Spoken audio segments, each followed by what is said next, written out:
Happy Friday the 13th. Let's talk about spirit photography.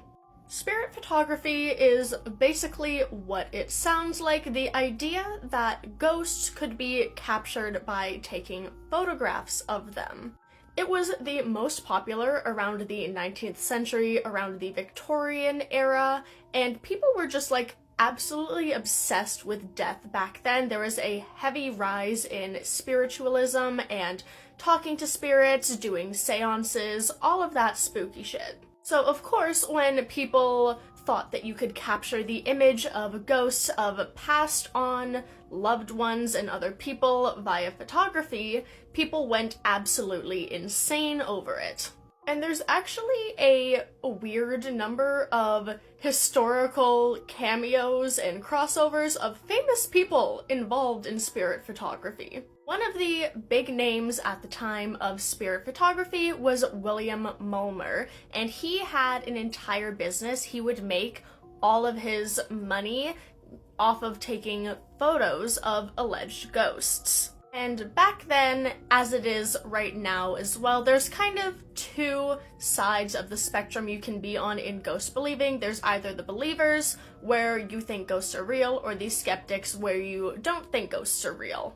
I, myself, am firmly on the skeptic side. I don't believe in ghosts, but I do think stuff like this is very interesting, especially the history behind it.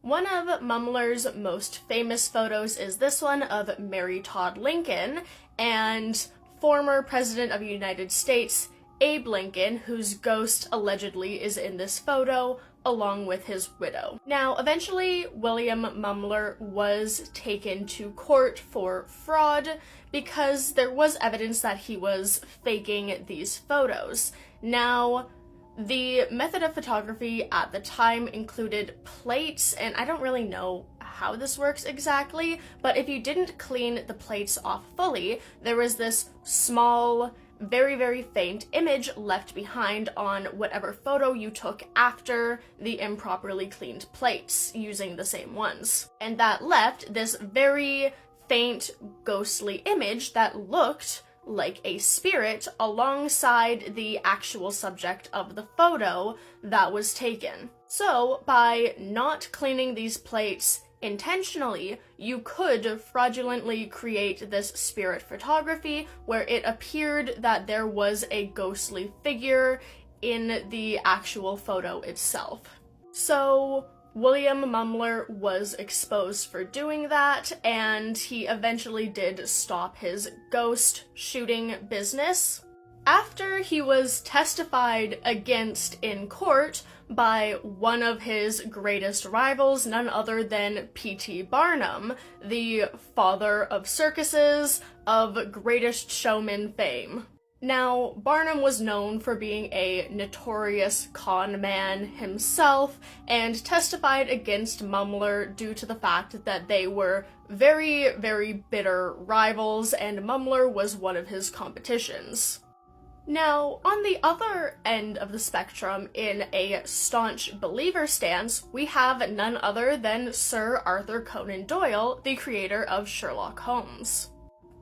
Doyle was a firm believer in pretty much anything spiritual and supernatural. He held seances, he believed in ghosts, and apparently was an incredibly gullible man, so he was a firm believer in spirit photography. He was also a firm believer in fairies as well, which is where another famous story about him came out, where he was famously duped by a bunch of little girls in another fraudulent supernatural photography, where a bunch of these little girls made all of these fairy cutouts and took photos with them, and he did firmly believe that they were real photos of real fairies.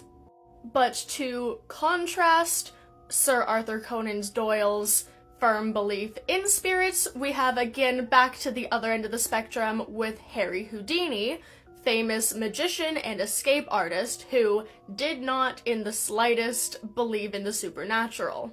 Here is Harry Houdini over here with allegedly the ghost of, once again, Abe Lincoln, former American president. Now this one we know for a fact, 100% to be a fake, because Harry Houdini intentionally created this himself to expose the fact that spirit photography as a whole is fake. He was like, hey, look, here I am with dead President Abe Lincoln, I created this is how I created this, it's a fraud. And then everyone else was like, oh my god, you're in a photo with the dead president, that's so cool. It's like, no.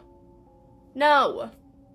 Now, despite their vastly differing beliefs in the supernatural, Houdini and Doyle were actually really good friends and spent a lot of time together and hung out and got in many arguments about ghosts and spirits and all of that. All in all, I think that the spirit photography itself is pretty well proven to be at least mostly fraudulent, whether on purpose or accidental. However, it is still a very interesting piece of history, with again, a lot of cameos from famous people that you would not really put together in the same scenario.